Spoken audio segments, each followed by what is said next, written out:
Les agradezco en nombre de la Subcomisión de Salud Mental del Instituto Patria y del Frente Ciudadano. El tema que yo voy a abordar es la política de Cambiemos y la formación de la subjetividad en esta época. Tiene que ver con la CUS en un punto, es decir, para que exista la CUS, primero hay que construir un sujeto que acepte la CUS. Es decir, nosotros damos por sentado siempre que las cosas suceden y no pensamos qué tipo de personas las van a recibir. Para que exista la CUS, primero hay que destruir al sujeto que cree que por ser ciudadano tiene derecho a la salud. Porque si yo cuento con un ciudadano que crea que tiene derecho a la salud, no le puedo decir que este pedacito te lo voy a dar y este no. El derecho a la salud en la Argentina es un derecho universal.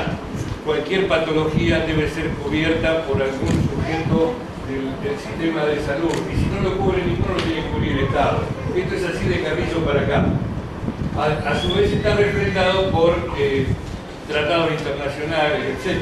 Pero sobre todo, antes que estar refrendado, que los tratados internacionales están en la conciencia de nuestros conciudadanos, estaban en la conciencia de nuestros conciudadanos. Entonces, ¿qué es lo que hace la CUS? El primer problema de la CUS no es recortar la política de medicamentos, privatizar, pasar fondos del Estado al sector privado, etcétera, sino romper con una forma de ciudadanía, destruir una forma de ciudadanía, construir un sujeto que depende de otros para poder cubrir su salud y que depende casi en la mendicidad. Una vez que se logra eso, vamos al segundo paso. Es decir, cuando yo establezco una canasta familiar, rompo la universalidad. El que es rico puede tener toda la cobertura de salud y el que es pobre tendrá lo que la canasta de salud decida. Está claro esto, porque no se suele hablar de esto, se suele hablar de que los laboratorios van a medrar, de que va a pasar esto o aquello. Pero el primer problema es que al hacer esto con la CUS yo generalizo un ciudadano carente. Alcira Argumedo, una socióloga que en su tiempo ha hecho aportes importantes, después se perdió, pero parece que quisiera volver. En un momento dado hablaba de una noción de ciudadanía universal que tiene el ciudadano argentino respecto a la mayoría de los ciudadanos de los países de América Latina. Y ella decía que el ciudadano argentino, por solo nacer en la Argentina, supone que tiene derecho a la vivienda, a la educación, a la salud, a todo eso junto, digamos, a la democracia, por supuesto. Esto es lo que se trata de romper con el neoliberalismo. El neoliberalismo no puede aceptar esto, porque en tanto y en cuanto existe un sujeto que se cree propietario de todas estas cosas, va a exigir que esas cosas se le den. Mi viejo, quiero compartir con ustedes un pequeñito recuerdo familiar. Un día, escuchando la radio, escucha que dicen patrón Costas. Mi viejo no hablaba nunca de política, era peronista, pero no hablaba de política. Y entonces me señala la radio, yo tenía 7 años, y dice, ese tipo decía que los trabajadores tenemos que andar de alpargatas. Y con esto a mí me planteó dos cosas. La primera, el trabajador no tiene que andar de alpargatas. Y el que dice eso es un hijo de puta. Y yo me acuerdo ahora, que tengo 67 años, y pasaron 60 años, y esto me instaló como sujeto en la sociedad. Yo era un pibe de la generación que los únicos privilegiados eran los niños. Eso es un sujeto que se construye. El Estado construye sujetos, construye modelos, a partir de los cuales la cadena de identificaciones para situarnos en el terreno de la salud mental define qué es lo preferible y qué es lo no preferible. El Estado neoliberal necesita destruir todas las identidades que surgieron a partir de algo que se interrumpió en la década del 30. Necesita romper con todas las trazas del Estado populista y por lo tanto romper todas las identidades que se construyeron alrededor del Estado populista. Primero, ese ciudadano que pensaba que tenía un derecho universal, los chicos que pensaban que eran los únicos privilegiados, el trabajador como actor político, cuando el gobierno hace todo el trabajo que hizo este año a propósito de degradar la actividad sindical, romper con todas las pautas acordadas de legislación laboral, etcétera, etcétera, no solo nos está sacando plata, las patronales siempre nos sacan plata, pero esta patronal además lo que quiere es sacarnos la identidad como trabajadores y sujetos políticos. Esto es anterior a lo que después nos quitan. Por eso al gobierno le conviene que los sindicalistas sean vistos como corruptos. Le conviene que los sindicatos, digamos, este gobierno, como cualquier gobierno neoliberal, no tiene que construir identidades, tiene que destruir aquellas identidades que se le oponen. Y después no habrá más remedio que tener la identidad del pibe que va a trabajar en el McDonald's.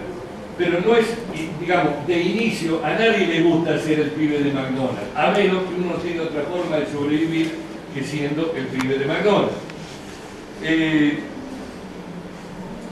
¿En qué me estoy metiendo en esto? Este gobierno apunta a retomar una tarea que se interrumpió en la década del 30-40 y la interrumpió el Estado populista, que es la recuperación de un Estado conservado, decidido, mandado por sus propios dueños, los dueños de la tierra, los dueños de las finanzas, todos los dueños.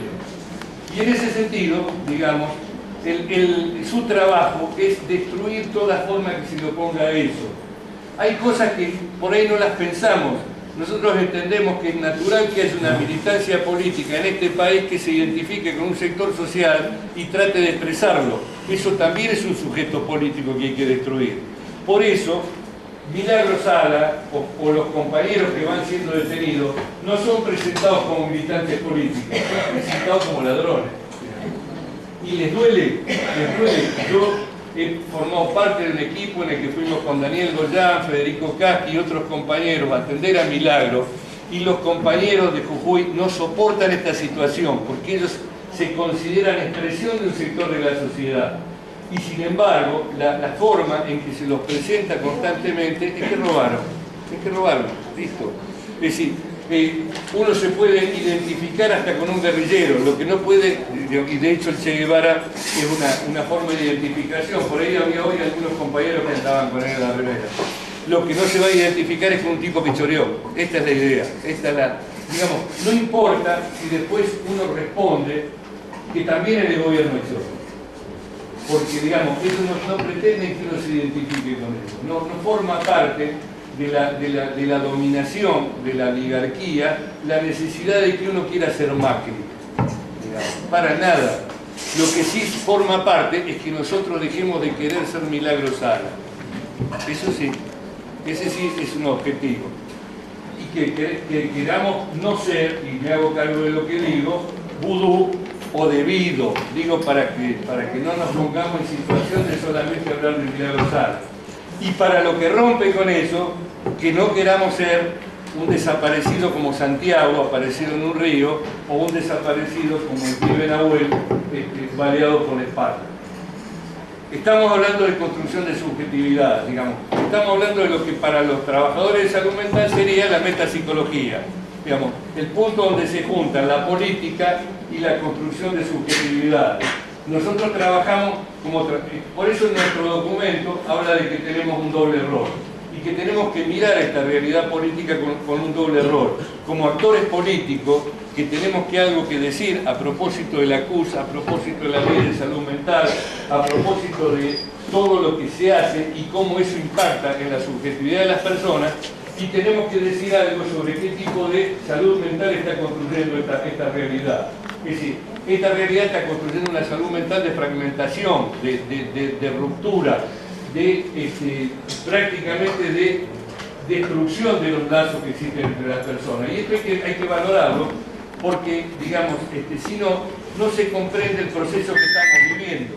¿A qué me refiero con esto de no comprenderlo? Cuando hablé de una militancia que exprese determinados sectores sociales, hablo de que necesariamente esos sectores sociales se van rompiendo y la militancia tiene una dificultad, tenemos una dificultad para comprenderlo. El kirchnerismo vino a frenar este proceso de destrucción que empezó con la dictadura y siguió con todos los gobiernos, con algún interés de Alfonsín de no seguirlo, pero de todas maneras con muchas dificultades por lograrlo. Es decir, la dictadura mató, destruyó, rompió, hizo bolsa el principal sujeto con el cual se identificaba la militancia política, que eran los trabajadores industriales y sobre todo los trabajadores de las nuevas industrias en la década del 70, y deja casi vacante ese lugar que se va recuperando muy de a poco, con muchas dificultades, pero constantemente sigue siendo bombardeado con un proceso de destrucción. Entonces, lo que no entendemos hoy lo que nos cuesta a todos los militantes, lo que hace que los chats de los militantes muchas veces sean una queja permanente acerca de la no comprensión de la gente, acerca de lo que la gente acepta, de cómo puede ser que se banque todo esto, etcétera, etcétera. Ahora sí, sí. Lo que nos cuesta entender es que la toma del gobierno por parte del kirchnerismo vino a frenar este proceso de destrucción y a generar un proceso de recomposición, pero ese proceso de recomposición no se completó. No hubo todavía posibilidad de construir una condición de poder que permitiera que este proceso destructivo que se retoma hoy no tenga vigencia. No es culpa de la gente, no es culpa de nuestros compatriotas no saber confrontar con estos hijos de puta, sino que es un problema de que se ha juntado un poder que la sociedad percibe que es difícil de confrontar. Y que además muchas identidades están destruidas y hay que recomponerlas. ¿Cómo las recomponemos? Con historia, no hay otra, digamos. Tenemos que recomponerlas, digamos, una recomposición es el miércoles de esta semana. Digamos, los trabajadores tomando el centro de la escena en la resistencia a las políticas de gobierno. Pero esto no se va a repetir constantemente, es un trabajo de mucho tiempo. Digamos, hoy a la mañana citaba a unos franceses que hablan, les pido disculpas a los compañeros que no sean de salud mental, a propósito del papel de la falta en la constitución del sujeto. La falta es la que hace que los seres humanos constantemente vayamos vinculándonos y renovando nuestro interés en las cosas y construyendo nuevas cosas. Hay toda una corriente francesa que dice que esa falta está siendo sustituida por la instalación de objetos materiales que la cierran. Ahora, ¿qué pasa cuando un objeto material la cierra? Es decir, no hay más evolución, no hay más... Es decir, uno se empieza a convertir en ese tipo que vemos en un Homero Simpson. Pero eso es un fenómeno de países donde los movimientos populares han sufrido una derrota que todavía nosotros no sufrimos. Acá estamos resistiendo.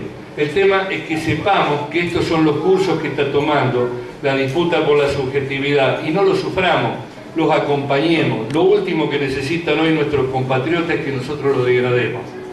Necesita que los comprendamos, necesita que en cada situación entendamos cuál es la disputa que se está dando y qué dificultad tienen esos compatriotas para resolverla.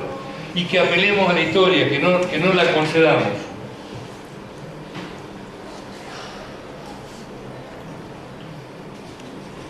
No necesito más que esto, compañeros. Muchas gracias.